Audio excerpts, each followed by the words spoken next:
Señoras y señores, bienvenidos, muy buenas noches. Gracias por acompañarnos. Esto es al cierre del día de la jornada, los temas relevantes y trascendentes para el debate y el análisis. Muy buenas noches. Le doy la bienvenida a don Pablo Iriart. ¿Qué tal? Buenas noches, bienvenido. Don Enrique Quintana, buenas noches. ¿Qué tal? El INE, el Instituto Nacional Electoral, discute, está contemplando, está sopesando si existen o no elementos suficientes para declarar nula la elección en el estado de Coahuila. El argumento, el elemento que están utilizando para sustentar esto es el rebase en los gastos en el presupuesto de campaña, en los topes de campaña. Según lo que sabemos, estas son declaraciones de Luis Carlos Ugalde, ex presidente del IFE, recordará usted, pero según lo que sabemos y lo que se ha filtrado en el INE, tanto el señor Riquelme del PRI, ya declarado ganador, por cierto, como Guillermo Anaya del PAN, rebasaron los topes en varios millones de pesos. El límite estaba por ahí de 19. Según lo que tiene registrado el INE, Riquelme gastó 25 y este señor Anaya, que ve usted en pantalla, 24. Así es que esto es lo que está en debate, esto está en discusión. Veíamos ahí imágenes de la movilización, incluso pues hay candidatos de otros partidos que se han sumado a un movimiento para considerar que la elección debe ser anulada. Hoy estuvo, esta es imagen, el señor Ochoa en reunión con algunos consejeros del INE, llamándolos, dice el señor Ochoa, a que revisen con absoluta objetividad los datos de Coahuila, porque él dice que el candidato del PRI no rebasó los topes. ¿Cómo se ven las cosas, Pablo? Pues se ve en color de hormiga, se ve en color de hormiga en el caso de Coahuila, porque según los informes preliminares del Instituto Nacional Electoral, ambos habrían rebasado los topes de gastos de campaña por varios millones de pesos, como tú bien señalabas. Eso es, se anula la elección y ninguno de los dos contendientes puede volver a participar. Entonces, me parece que falta esperar de aquí al viernes a que revisen en qué consiste ese rebase, si es en gastos de campaña o no en gastos de campaña, y si es así, vamos, si se pasaron en eso, vamos a tener una elección nueva sin Riquelme y sin Anaya. Eso lo tendrá que determinar el Tribunal Electoral del Poder Judicial de la Federación, pero todo indica que hay problemas serios en la elección en Coahuila, no por fraude, sino por rebase de topes de campaña. Hay que recordar que la ley establece que una elección se puede anular no por el mero hecho de que se rebasen los topes de gastos, sino que se rebasen por un porcentaje superior al 5% y que la elección se haya ganado por un diferencial de menos de 5%. Si Riquelme hubiera ganado con 10%, aunque hubieran rebasado los topes, no aplicaría. No sería causal. Entonces, lo que ha sucedido hasta ahora es que la Comisión de Fiscalización del INE, sesionando el jueves pasado, el jueves hasta el viernes por la madrugada, llega a esta conclusión. ¿Y cómo llega a esta conclusión? Cambiando las reglas de contabilidad. Lo que hizo la Comisión de Fiscalización, de acuerdo a lo que se ha filtrado hasta ahora, es sumar a los gastos de la campaña el presunto pago a los representantes de casilla. Se estima, para hacer los cálculos, que cada representante de casilla recibió 1,300 pesos. De su partido. De su partido. A la hora de hacer que es totalmente lícito, hay que decirlo, ¿no es cierto? Ahí no se viola ningún precepto de ley. Pero no por el hecho de que se les remunere o se les dé un viático a los representantes, pero si la suma de estos gastos se acumula a lo que se ha erogado durante la campaña, entonces se convierte en un tema como lo está haciendo ahora. Una causal de anulidad. Exactamente. ¿Qué es lo que está planteándose por parte del PRI y el PAN? Porque la guerra está desatada. En el caso del PRI, lo que ya dijo el fin de semana de Ochoa es que van a apelar al tribunal. Es decir, casi está dando por sentado que el viernes, cuando sesione el Pleno, muy probablemente va a validar el dictamen de la Comisión de Fiscalización, que es lo que tenemos hasta ahora. Todavía el PRI tiene el recurso de apelar al tribunal y el tribunal será quien tenga la última palabra, probablemente en el curso de las próximas 2 o 3 semanas, cuando se analice este proceso. Sí, el punto está en cómo contabilizas ese dinero que le diste a los representantes de casillas. Si es gasto corriente, no es gasto de campaña. Tú le pagas los sueldos a tus funcionarios, a los funcionarios del partido y en este caso a los funcionarios de casilla, no son gastos de campaña según una óptica. Según otra, sí lo es. Entonces vamos a ver qué criterio emplea el Instituto Nacional Electoral. Yo creo que los va a juntar y serán gastos de campaña y estará la mesa servida para que se anule la elección y no podrían ir ni Riquelme ni Anaya. Creo que esto le conviene al Instituto Nacional Electoral, que necesita una bocanada de oxígeno, de credibilidad ante todos los reclamos que hubo en estas elecciones para llegar más fortalecido, con mayor espíritu de cuerpo interno a arbitrar la elección presidencial. Pero cuidado, porque si el INE con su pleno el viernes dice sí, se rebasaron los topes y luego el tribunal lo echa para atrás, porque yo veo débil el argumento, porque el argumento de Ochoa es nosotros no pagamos. Que nos demuestren, que digan dónde están los recibos, donde se recibieron esos 1,800, 1,300 pesos por representante. Dice, no hay tal pago. Entonces no se puede sumar. Se está imputando, es decir, se está suponiendo que hay tal cosa. Infiere. Ajá. En ese sentido, yo no veo el tema. Tú lo que dices es que puede resultar la navaja contraproducente, porque si el INE vota y luego el tribunal lo echa para atrás. Y luego el tribunal lo echa para atrás, pues va a salir más caro. Lastimado. Va a ser peor el remedio que la enfermedad y el INE va a quedar afectado. Escuché al candidato de Morena en las elecciones de Coahuila, al señor Gándara. Guadiana, perdón, decir en una entrevista esta tarde radiofónica que se pretendía, que era una movida política para echar abajo el triunfo, dice él, de Anaya, el señor del PAN, Guillermo Anaya, que dice que los números le dan la victoria a él, ha recibido el respaldo y el apoyo de otros partidos de oposición allá en Coahuila, y dice que esto es para desacreditarlo, porque como tú bien decías al principio, en caso de que el INE falle así y el tribunal avale esa decisión, esos dos candidatos punteros quedan totalmente descalificados para una nueva elección, ¿no es cierto? Exacto. Lo que envió ayer vía Twitter o redes sociales Andrés Manuel López Obrador ya comenzaron las concertaciones otra vez. Es un arreglo en lo oscurito entre PRI y PAN o entre el gobierno y el PAN para ponerse de acuerdo y hacer repetir la elección en Coahuila y que no se toque el Estado de México. Es decir, creo que haga lo que haga el INE, va a salir igual de raspado. No aprenden la lección.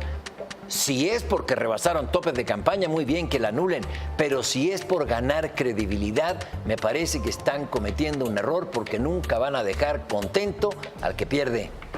Hay que recordar que la votación en la Comisión de Fiscalización no fue unánime, fue 3-2. Hay división. Se presume que esta división se va a hacer manifiesta en la sesión del viernes. Y luego hay que recordar también que el tribunal es nuevo. Sí, no le ha tocado ningún proceso electoral. Está debutando. Entonces va a haber una presión porque el razonamiento, los argumentos que esgriman los magistrados que conforman este tribunal, pues van a ser un anticipo de lo que puede ser el 2018. Entonces, este asunto está muy complicado y reviste importancia por muchos aspectos. Y uno de sus aspectos, perdón la interrupción. No, sí, por favor. Uno de esos aspectos es la asamblea del PRI que viene en agosto. Que ya está. Si llega Enrique Ochoa con una derrota en Coahuila, con una derrota en Nayarit, con una derrota en Veracruz y solo este triunfo por media nariz en el Estado de México, va a ser un presidente del PRI debilitado ante la Asamblea para hacer las reformas a los estatutos que se quieran hacer o las transformaciones que se quieran hacer. Va a llegar un presidente del PRI muy debilitado a esa asamblea, pero me parece que tenemos que esperar porque la moneda está en el aire y si se trata de sacar conclusiones y dictámenes a contentillo para quedar bien, ya hemos visto que fracasan. Sí, me parece que es un elemento que por cualquier lado, es una de esas papas calientes que por cualquier lado va a resultar muy complicado, no solo para el PRI, para el tribunal y para el propio INE, es decir, todos salen ahí muy complicados. Hay muchos señalamientos de que la elección de Coahuila estuvo plagada de irregularidades, de que el día de la elección sucedieron 1001 anomalías en términos de conteo de actas, de tachoneo, de violación de paquetes electorales, etcétera. Sin embargo, el INE se está yendo por este argumento de... Porque no se pudo documentar. No se ha aprobado lo otro, exacto. Es la conseja popular y es lo que te dicen.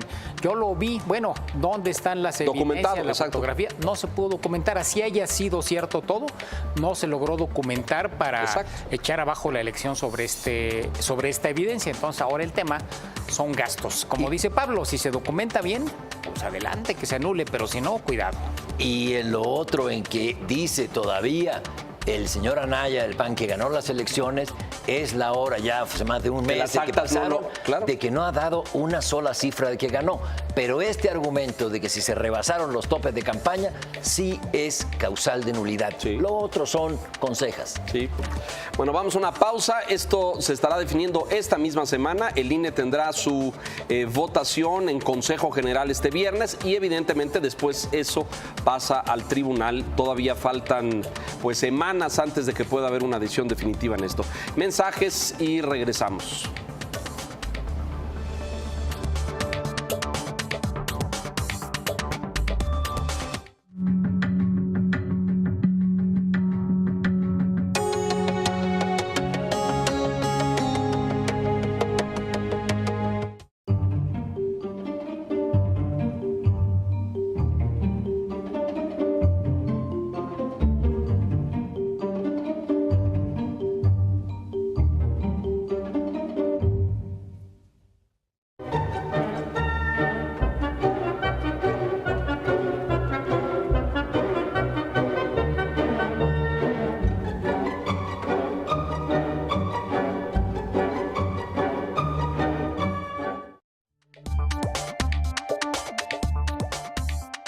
La noticia el fin de semana, Venezuela, la liberación, la salida de la cárcel, que sería la descripción técnica más precisa de Leopoldo López, tal vez el líder opositor más representativo, más emblemático. Y lo digo así técnicamente porque este hombre no está libre, es decir, está ahora en prisión domiciliaria. Así es como está, aparentemente lo dejaron salir por razones de salud, eso dijo la autoridad. Lo cierto es que Leopoldo López ya está fuera de la cárcel, está en prisión domiciliaria y ha convocado ahora a un nuevo periodo de protestas, que hay que decir que el día de hoy las protestas allá en Caracas y en otras ciudades venezolanas suman 101 días, ya más de 3 meses, y también con ellas más de 100 personas fallecidas entre jóvenes estudiantes y otros manifestantes en las protestas. Pablo. Mira, creo que la decisión de darle prisión domiciliaria a Leopoldo López, siempre me equivoco.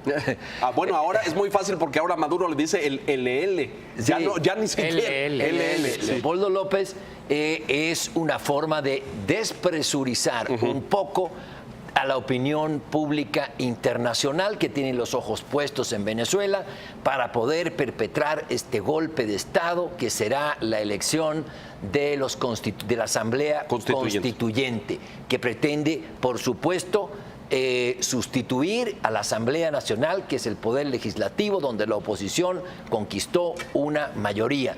Me parece que es una forma que expresa la preocupación de Maduro por tener un poco de credibilidad rumbo a ese golpe de Estado que va a dar el domingo 30 de julio de este año. Es cuando está programado, exactamente. Sin embargo, me parece que lo que hemos visto desde la salida de la cárcel de López es al contrario. El día de hoy hubo bloqueos en Caracas y las movilizaciones no parecieran ceder. Es decir, no se logró despresurizar internamente. La oposición interna, exacto. Y además me parece que quedó claro internacionalmente que no es suficiente con el hecho de que Leopoldo López haya salido de la cárcel, sino que pues se requiere un cambio completo. Entonces, si la estrategia de Maduro es sacar a Leopoldo López para tratar de generar esa credibilidad, creo que ya fracasó. Bueno, no le funcionó. A lo mejor el mensaje al mundo, como tú apuntabas, era al líder político o al preso político más distintivo, más reconocido, lo dejo salir. Pero en la calle la protesta sigue a todo lo que da y muy probablemente, a pesar de la presión domiciliaria, vamos a ver este hombre al frente de un contingente en unos cuantos días más. Sí. Ha ganado un aliado fuerte, ya lo era, pero de manera explícita el día de hoy Vladimir Putin habla por teléfono con Maduro y lo felicita por cómo está conduciendo la crisis venezolana. Es decir, ya tiene aliados a Cuba, tiene aliado desde luego a Nicaragua, a Rusia y alguno que otro dirigente de Morena en el... Nada más nos falta el coreano, ¿no? En nuestro país, y nos faltaría el coreano y algún país árabe, alguna satrapía, ¿no? Sí. ¿Qué respaldo? Es como el beso. ¿Quién quiere que te llame Putin a felicitar, no? Es... Maduro. Sí, cómo no. Maduro, ya. Que sea Putin. Máxime en un entorno internacional donde el liderazgo de Estados Unidos está en la cumbre del lo acabamos G20, lo acabamos de ver en Hamburgo, ¿no? Diluido, maltratado. Claro. En ese sentido, sin un liderazgo claro de Estados Unidos, pues pesa más todavía el que el señor Putin le exprese admiración, imagínense, admiración a Maduro en una larga y amena conversación telefónica. Así fue la descripción que se hizo en el comunicado de prensa de Caracas. Dice que reconoció el coraje y el esfuerzo de Maduro para mantener la estabilidad. Es como, pues entre dictadores te entiendas, ¿no? Entre tiranos. Sí, claro. Te entiendas. Tienen que formen su club. Y aquí en México deberíamos exigir, bueno, ya definiciones están, pero tenemos al señor Héctor Díaz Polanco, que es el presidente de la Comisión de Honor y Justicia del partido Morena, expresando su solidaridad con Venezuela y que deberíamos seguir ese modelo, el modelo venezolano. También lo ha dicho la señora Yetko Polensky, la secretaria general de ese partido, pero esto es novedoso, la participación del señor Díaz Polanco, presidente de la Comisión de Honor y Justicia de Morena, en favor de Maduro. Y luego se enojan cuando se les dice que se parecen. Que se parecen. Exacto. Oye, y un apunte antes de acabar mi participación en este bloque, ¿no les parece que ha surgido una nueva estrella en la política venezolana y que es Lilian Tintori? Bueno, total, ¿no? O sea, porque ella fue la que sacó de la cárcel a su marido. A su marido. Bueno, de hecho, hoy la veo. Sí. La vi en internet esta tarde, mensajes grabados, su articulación, su mensaje, diciendo cómo está destruido el régimen, diciendo cómo Maduro no es Chávez. O sea, la veo incluso mucho más brillante que su marido. Sin duda. ¿Verdad que sí? Impresionante. Vino acá, ¿te acuerdas? Y aquí la recibieron y estuvo incluso con el presidente. Exacto. Más allá de lo que suceda internamente, no dejaría como una anécdota la llamada telefónica de Putin, ni meramente como un diálogo entre dictadores, entre gobernantes autoritarios. Creo que el cálculo de Rusia es muy claro. Cuba tiene una importancia estratégica, pero no tiene recursos. Así es. Venezuela tiene las reservas petroleras más grandes del mundo, en la cuenca del Orinoco, más incluso que Arabia Saudita. Entonces, el cálculo estratégico de Rusia no es menor y me parece que si hubiese respaldo de Rusia económico, militar, quizás lo que pudiéramos ver, y no es casual que Sí. se haya manejado ya en los despachos es Siria. Siria en América Latina, una guerra desgastante, prolongada por años, con numerosas víctimas. Yo Cuidado. creo, sí, adelante. No, ahora tú. Pero era el cálculo de Fidel y era el cálculo de los Castro desde Cuba. Lo que pasa es que ahí no había recursos. El cálculo del apoyo a Hugo Chávez era justamente las reservas y el suministro a no sé cuántos años de hidrocarburos. No funcionó en el largo plazo porque Cuba no tiene con qué con qué invertir y fortalecer la industria petrolera. Pero Rusia sí. Rusia puede llegar con 100 ingenieros y recursos y barcos y potenciar esa industria de forma muy significativa. Esto ocurre en el contexto en que el presidente de los Estados Unidos se acerca de manera bochornosa a Vladimir Putin. Entonces, ¿qué tenemos? Se acabó, desde mi punto de vista, o viene un periodo de declive total de Estados Unidos como potencia hegemónica en el mundo, como potencia única, la que teníamos en el orden que surgió después de la Guerra Fría. Y ahora Vladimir Putin toma la iniciativa. ¿Qué va a decir el señor Trump ante Venezuela? Aliada a Rusia, si Rusia es su aliada. Y bueno, ya ha mostrado simpatía y admiración por Putin, ¿no? Así es que lo único que va a quedar es ¿Qué panorama tenemos? papel, ya no nos alcanza el tiempo para abordarlo, pero qué papel el de Trump en el G20, ¿no? Desdibujado, solitario. ¿Vieron la foto esa sentadito solo sin que nadie se le acercara? Nadie quiere tener una conversación con Trump. Y luego, para cierre, la hija sentada en el lugar también. ¿Se imaginan qué hubiera pasado si en el lugar del presidente mexicano se hubiese sentado la señorita Castro? Aquí habría habido prácticamente una revolución total. Me extraña que en Estados Unidos no haya una reacción tan fuerte ante eso. Y salió con una respuesta espantosa atacando a Chelsea Clinton, no sé si viste, y a Hillary, que hoy ya Chelsea le contestó diciendo que sus padres jamás le hubieran pedido que lo supliera en una reunión internacional de eso. Pero bueno, tenemos que ir a una pausa porque hay otro tema muy importante y son las declaraciones de hoy del senador Bartlett en torno a aquel pasaje histórico, usted recordará, de las polémicas elecciones de 1988. Volvemos.